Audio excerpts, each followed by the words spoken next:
Chapter 6. Stomach Rot. Over the remaining nights of his punishment, Thorax made it a point to travel to the balcony during the night and watch out for the flares of magic in the distance.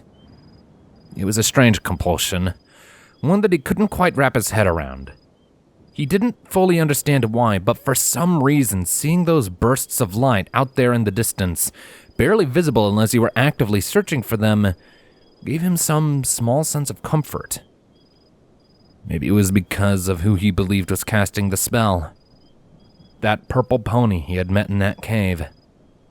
The fact that she was, as far as he could recall, the only one to treat him with an ounce of kindness, not counting his brother, of course, in all of his life, had really left an impression. He had been expecting her to disappear and vanish after he left her behind, but now that he knew she was still around, it was something of a relief, in an admittedly selfish way. It meant that he wasn't alone, not really. Somewhere out there was another creature, one that had been nice to him, if a bit skittish, and who was probably feeling just as lost and confused as him. Sadly, all good things must come to an end, as the old saying went. On the final night of his punishment, he had wrapped up his patrol and took his place on the balcony, his eyes probing the horizon where he knew the spell would go off. Any minute now. Any minute. But it never came. Thorax strained his eyes and dared to look around, hoping in vain that maybe he was just looking in the wrong spot. But there was no such luck. The sky remained dark. An anxious chittering noise came from the bottom of Thorax's voice, and he shuffled uneasily on his haunches. She's probably fine, he thought to himself, lifting up one hoof to rub at his shoulder. She probably just went home. She did say she had come here with others, so she must have found them and left. But somehow, he just knew that wasn't true. Or at the very least, he dearly feared that it wasn't. Was she in some kind of trouble? Was she hurt? Did you get lost out there? There were so many possible threats out in the Badlands that could leap on and destroy the unprepared, and that pony had seemed about as unprepared as one could get. Each one he thought of made his heart drop lower and lower in his chitin-clad chest. I need to go to her, he finally determined to himself, his wings wavering on his back. The question then became, how would he go about it? He didn't want to get in trouble again, after all.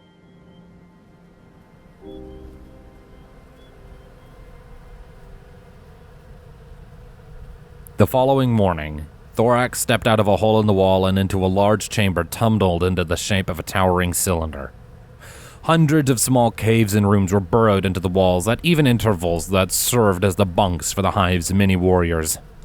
A single one could house up to 12 drones at once, with room for personal space, and almost 20 if they clustered tightly together. Most of those drones were out of their rooms now, many of them gathered on the spacious floors below to perform training exercises. Others were performing aerial routines to wake themselves up or improve their agility. The rest had probably received orders and flooded off to carry them out without question long before Thorax arrived. His eyes swept over the room, hunting for one changeling in particular. Luckily, the unusual colors of his brother stood out like a sore thumb amidst his peers. Pharynx was down at the bottom level, barking out instructions to an assembled team of 12 drones, who were all in the process of doing copious amounts of push-ups. Taking a deep breath, Thorax snapped out his wings and descended.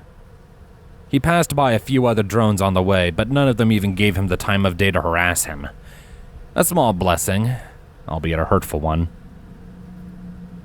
As soon as Thorax's hooves touched down on the cold stone floor, Pharynx turned to glance back at him with a puzzled frown. Thorax, what are you doing here? He asked before glaring back at the drones before him. I'm watching you lot. If I spot any slackers, I'll crack all of your shells. As the thoroughly motivated drones continued their workout, Pharynx gave his undivided attention to his little brother. You look like garbage, he noted callously. I slept like garbage. Thorax replied quietly, lowering his eyes to look at his brother's hooves. And? Are you here to whine that the floor is too cold or something? Pharynx asked impatiently. I'm trying to do my job here, Thorax, so unless this is important, buzz off and leave me be. Thorax winced under Pharynx's harsh tone. A moment later, he pulled himself together and spoke up. I was wondering if I could... He tried, but the words caught in his throat. You're off punishment now, you know, Pharynx pointed out, starting to tap his hoof. So just spit it out, and remember your rank, address me properly. Thorax snapped to attention without a moment's hesitation. Sorry, sir. I want to request to go on Lone Wolf Patrol, sir. He finally explained, his fear of reprimand driving him to blurt the words out without even thinking about it. A few of the drones doing push-ups glanced up at him in surprise. Pharynx, as if sensing this, glared back at them. What did I say about slackers? He snapped, his horns sparking to life with green magic. The listening drones were quick to get back to work. Satisfied that they would not be interrupted again, Pharynx returned his attention to Thorax, a puzzled frown on his face. Lone Wolf Patrol? Thorax nodded. Yes, sir. Why? Thorax hesitated, his eyes lowering again. I let you all down with that tassel worm when the rain was coming down. He began, his ears drooping. I ran off. Scorpion and Mandible are right. I'm weak, and I'm a coward. Which is why this request makes absolutely no sense, Pharynx pointed out, his brow furrowing. You do know what you're signing up for, right? Thorax met his brother's gaze, his heart beating just a little faster as he really thought about it. Yes, sir. He finally confirmed. Explain it to me then, prove that you understand. Lone Wolf Patrol is when a single drone patrols the waste around the hive on their own with the intention of locating intruders and detaining them. Thorax recited from memory. They're on their own for the duration of their rounds to minimize visibility. They're the silent eyes of the hive all over the Badlands. Correct. It's a tough job, and it can get exceedingly dangerous. Pharynx started slowly, taking a few steps closer. He lowered his voice, dropping his professionalism for a moment to let something far gentler sleep through. And you are weak. Incredibly so. You're not strong enough to perform such a task on your own, and given your habit of running away from anything that scares you, This'll make me stronger. Thorax argued back, his brow furrowing. Please, Pharynx, I don't like letting you down like that. I want to pull my own weight and do my part, for your sake if nothing else. But I can't do that if you don't let me improve. So run the training exercises, Pharynx argued back. Do your rounds, come to practice, train for Hive's sake. Don't go running out into the wilds on your own. Pharynx, Thorax pleaded, lowering his head slightly to make himself look small and pitiful. you know that the other drones won't let me. They follow my orders, Pharynx snarled quietly, his eyes darting back to oversee the soldiers around them. Any hoof they lay on you, I will personally break. Thorax winced at that unpleasant mental image. The sort of overprotectiveness was nothing new, but it never became any less unsettling. As averse as he was to actual violence, Thorax always found it deeply disquieting when his only brother, his own flesh and blood, threatened to harm others of their own kind on his behalf. As much as he appreciated the protection, the hostility that came with it was less pleasing. Then what if I go out as a scout instead? Thorax suggested meekly. Not to engage or detain, but to spot problems and report them to the drones that can do something. Pharynx hesitated at that, turning back to his younger brother with a quirked eyebrow. Think about it. Thorax went on, trying to build up some confidence. You already know I'm good at running away, so why don't we give me a job where running away is useful? If I find a threat, I run right back to the hive and tell you about it. And all that time on my own should help me get some strength and learn to pull my own weight. Pharynx was quiet for several seconds, considering Thorax with a thoughtful frown. He lifted a hoof to stroke at his chin for a few seconds before giving a slow nod. Alright. Okay, fine, I'll tell you what. I'll let you go out on Lone Wolf Patrol scouting runs for the next month. But I expect you to be back on time, and I expect you to be extremely detailed in your reports. And I at best see a pretty massive improvement in your physique and confidence at the end of it. And if I suspect that it's not a good fit for you, or too much for you to handle, I will cut you off from that job without a second thought. Do I make myself clear, soldier? Thorax snapped back to attention. Sir, yes, sir. He confirmed, relief flooding his heart. Pharynx jerked his head up. Then get out of here. I'll send you orders soon. And I'm expecting you back when the sun touches the horizon. Any later than that, and you're in trouble. Thorax nodded his head before turning and flying up for the wall. As the stone parted before him, he couldn't help but grin with joy, and he was barely able to contain an overly ecstatic laugh. He had done it! He had his way out! Now he just had to wait for the time to depart, and he could make his way for the pony. Thank you, brother, he thought to himself as he disappeared amid the ever-shifting crags of the hive.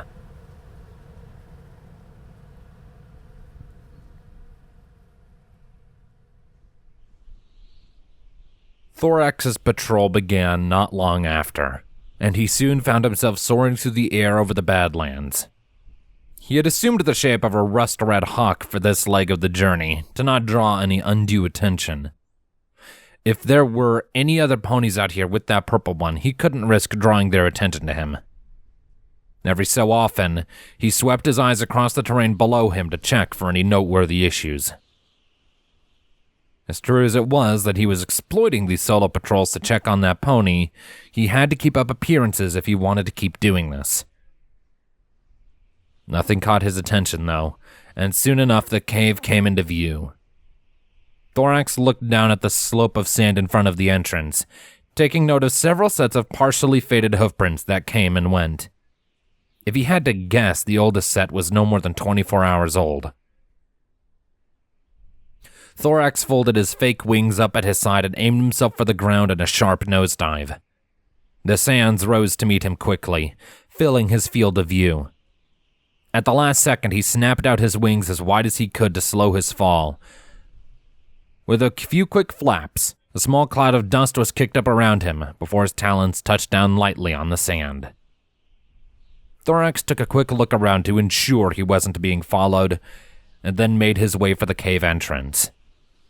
He strained his ears as he approached, trying to pick out any discernible noises that might clue him in about what awaited him inside. Several seconds passed before he heard something. A low, queasy groan from a decidedly feminine voice reverberated from around the bend, followed by the shifting of some sort of fabric. Thorax frowned and took a step back. That was the pony's voice, all right. She didn't sound too good, though. Was she sick?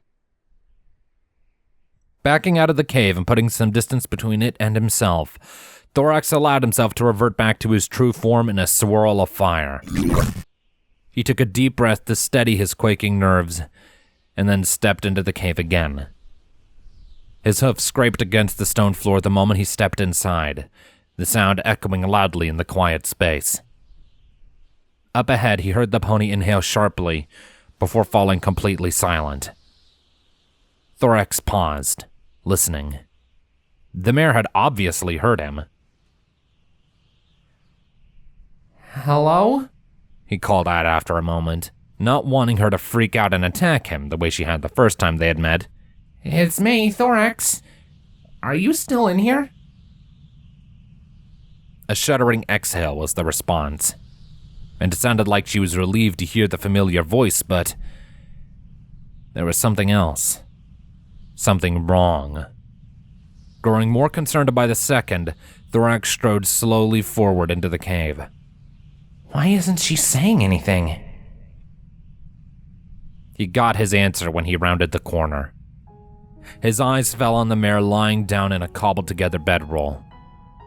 Her coat was drenched in a cold sweat that had soaked into her blankets, staining them. She was significantly paler than Thorax remembered, shaking and shivering uncontrollably. Her eyes were wide and darted around frantically, and the muscles in her jaw worked themselves repeatedly, as if she were trying to open her mouth but couldn't. Horrified, Thorax stepped closer and lit his horn up to get a better look. Oh my goodness, are you all right? He asked, reaching down with his hoof to feel at her forehead. She's burning up. He realized the second his cold chitin made contact with her blazing flesh. He withdrew with wide eyes, racking his brain for any idea of what was happening. The mare choked out, trying to form words. She opened her mouth barely even an inch, groaning with strain as her muscles rebelled. Can't talk. Sick. Bit by bit, she forced herself to form the broken sounds into words that Thorax could understand. Water. Thirsty. Thorax looked past her, his eyes settling on the pool of water in the back of the cave. All at once, it clicked into place, and his heart dropped into the pits of his stomach. Oh no. I think you have stomach rot, he realized, taking a step back. If the mare could get any more pale, she surely did in that moment. The air began to reek of her fear and confusion, while her body locked up. Rot? She rasped out. Thorax nodded. Yeah, it's, do you have this disease back where you're from? A shake of the head. Oh dear. Okay, Thorax stood awkwardly in place for several seconds, trying to think of what he could do. Stomach rot was a nasty disease, to put it mildly. He was no expert on its finer points, but he did know the symptoms. Waterborne, stomach rot would cause the victim's body to enter into a state of partial paralysis after it took effect, causing a ridiculously high fever, along with upsetting the bowels. The worst part was the queasiness, where the disease had gotten its name. For victims, they described it often felt as if their entire gut was decomposing at a rapid rate, leading to frequent bouts of vomiting and other, far less pleasant forms of bodily waste disposal. Most alarming of all, however, was the fact that, if it went untreated for too long, stomach rot could be fatal. Struggling to keep himself from flying into a panic of his own, Thorax knelt down and stared imploringly into the mare's eyes. How long have you been like this? He asked urgently, leaving no room for debate. The pony blinked, swallowed heavily, and managed a crooked response. Last night. Thorax relaxed, albeit only slightly. She had yet to hit the worst of it then. If he moved fast, there was a chance he could help her. All right, just stay there and try not to move, he instructed before turning and flying out of the cave as fast as his buzzing wings could carry him.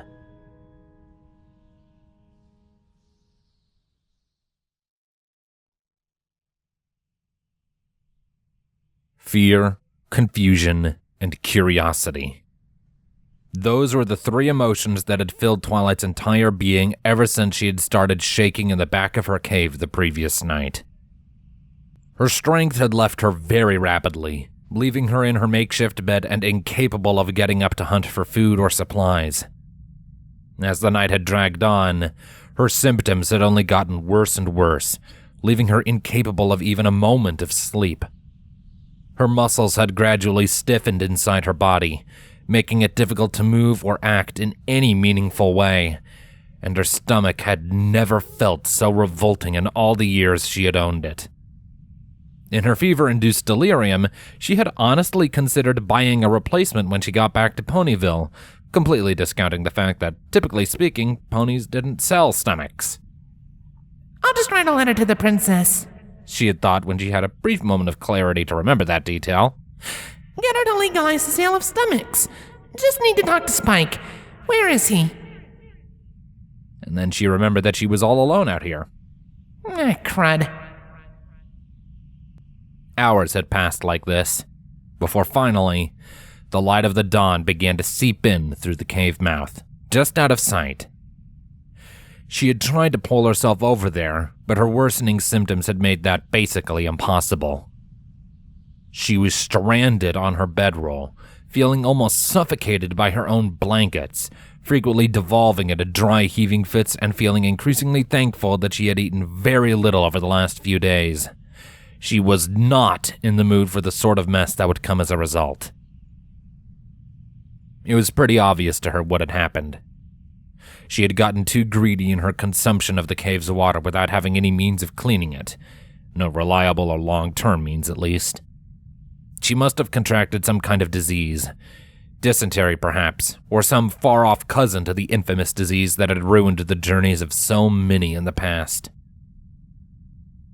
Finally, after what felt like an eternity of sweat, fever, and unbearable feelings of decay inside her own body, Thorax came. Twilight now watched the changeling flying in and out of her cave, bringing supplies in, exploding in fire to chisel at a block of rock he found somewhere, changing back, and then flying outside again. All the while, he was rambling to himself. Or maybe he was talking to her. It was hard to tell through the sound of her own heart beating wildly in her ears like the drums of war for some ancient, isolated tribe of warriors. Well, that was an interesting mental image. She was going to think about that for a while. She was just getting to the part where she was watching them perform the ritual sacrifice of an already dead chicken when she felt herself being lifted up off the ground by the head. Wait, no, put me back! I need to take notes! This is too culturally significant! All that came out of her lips was a quiet murmur, followed shortly after by the gurgling of her stomach. Okay, drink this. Thorax's voice echoed in her ears as something hard and hot was pressed against her lips. She felt liquid lapping at her mouth, and instinct kicked in. With what little strength she had, she opened her mouth and allowed the fluid to swim down her throat. It was hot enough that it burned, and the taste was far from what she would call pleasant, but at this point, she wasn't going to complain about having something to drink. Thorax pulled it away every few seconds to avoid accidentally drowning her, then brought it back so she could sip some more. With every little bit she took, her mind gradually began to clear up, her eyes refocusing on the real world as the delusional fever dream began to subside. She still felt absolutely horrible, but at least now she could see and think with a modest degree of clarity. And so came the curiosity. What did he just feed me? Thorax set aside the bowl made out of chiseled stone that he had held up to her lips, before smiling down at her. How are you feeling now? He asked, his two-toned voice making her ears hurt and her heart sing. Oh, how good it felt to have another creature talking to her again. Groaning, Twilight slowly sat up. She immediately regretted that decision, her hooves clutching themselves to her stomach as she experienced another wave of nausea. She slowly lay back down and glanced sideways at Thorax in confusion. What? I feel a little better. She stumbled over her words, realizing that she was still shivering horribly. But I still feel horrible. Thorax grimaced with sympathy. Yeah, I bet. You contracted stomach rot. It's pretty rough. Honestly, you're lucky I decided to come back and find you. Any longer and I probably wouldn't have been able to help. Twilight swallowed heavily, deeply unsettled by the implication. Right. Well, thank you, she stammered, forcing herself to smile. Her eyes then fell on the bowl, and she frowned. Where did you get that? Thorax looked down at the bowl. Oh, this? Well, I made it, he explained, lifting it up and showing it to her. Twilight blinked. How? Thorax exploded again, swallowed in a sudden rush of green flames. Twilight shrieked, her eyes screwing shut in anticipation of a wave of scorching heat and charred body parts pummeling her. I turned into this. Thorax's voice spoke, devoid of its usual distortion, causing Twilight to open her eyes again. Where once there had been a creature that vaguely resembled an insect-like pony, there was now an enormous woodpecker bird with a particularly rugged-looking beak. It was tall enough that its head would come up to Twilight's chin where she's standing. The bird then turned and jabbed its beak into the wall of the cave, chipping away a few sizable pieces with ear-splitting cracks. The bird exploded, and when the flames faded, there was Thorax yet again, grinning ear to ear. Stone trollers aren't all that common this far into the Badlands, but I've run into a few on patrol, and I needed some way of making something that could safely hold water, and some of the rocks around the outside are more than perfect for the bill. Twilight blinked a few times, trying to wrap her head around what she had just witnessed. She lifted a hoof up to the side of her head, frowning. Okay, you're throwing a lot at me here. And what did you feed me? Thorax chuckled before lifting up the bowl in his magic. I used some local mosses and small flowers to make a tea. It won't cure stomach rot, but it'll help soothe your symptoms a little, and it should help your body fight back against it. Twilight shuddered, pulling her blankets closer in a vain attempt to stifle her uncontrollable shivering. Ow! I looked all over the place and I couldn't find any plants. Just try moss. Well, you just need to know where to look, Thorax replied with a shrug. We use a lot of the local plant life back in the hive for medicinal purposes, and all of us who go on patrol are given training in how to find the best herbs for treating illness and injury. That was, He drifted the bowl over to the pool as he spoke, his expression turning sheepish. That was probably the only training course I did any good in. Twilight watched as best as she could as Thorax dipped the bowl into the pool, gathering up a decent amount of water before bringing it back over to the fireplace. She only now noticed that it was lit, albeit with only a small flame, and more stones had been assembled around it to create a makeshift stove over the open flame. Thorax set the bowl on top, and the air briefly sizzled as the moisture that had clung to the outside met the freakishly hot surface of the stove. Twilight swallowed heavily. She had contemplated using the local rocks to try to make something like that, but the drain on her magic had made her extraordinarily hesitant to try it. Besides, she had no idea whether or not these rocks were safe to place near a fire or eat out of anyway. Poisonous minerals were a very real risk, and she had enough to worry about. And now here came Thorax, doing all of that in as many minutes as she had spent days in this sun-scorched wasteland. Twilight almost felt annoyed. She certainly felt one-upped. But Thorax was a native, and he was helping her, so who was she to complain? The two were silent for a second, with Thorax idly observing the bowl and waiting for the contents within to heat up to a satisfactory point, and Twilight watching him with rapt attention. It wasn't like there was much else she could do right now. Hey, Thorax suddenly spoke up, making Twilight jump as she came out of her thoughts. She looked to see him staring back at her with confusion. He tilted his head at her, a curious chittering noise coming out of him. I don't think I ever caught your name. Twilight was quiet for a second before putting on a small smile. I'm Twilight Sparkle. Thank you for helping me, Thorax. He smiled. Nice to meet you, Twilight Sparkle. It's my pleasure.